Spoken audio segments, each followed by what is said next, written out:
हे पाहिलं. आपण म्हणतो घेतलेला श्वास हा पुन्हा न लाभणे, थोडक्यात हा श्वास कधीच लाभत नाही.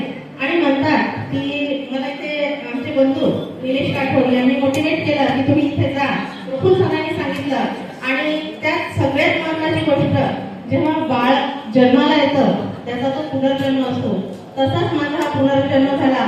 आणि कदाचित हा पुरस्कार सर्वांसाठी पुलकित करणार आहे, पण माझ्यासाठी आपल्या आईने जे बाळाला पहिलं बोट दिलेलं असतं तो हात धरून आपण जो चालतो, कदाचित पुरस्कार हे माझ्यासाठी हे काम करेल की मला अजून जगायचंय. आणि म्हणतात की एक प्रसिद्ध शायर आहे बशीर कब्र म्हणून, त्यांनी सांगितलं होतं उजाले अपनी यादों के हमारे साथ रहने दो, न जाने जिंदगी में इस गली में जिंदगी की शाम हो जाए.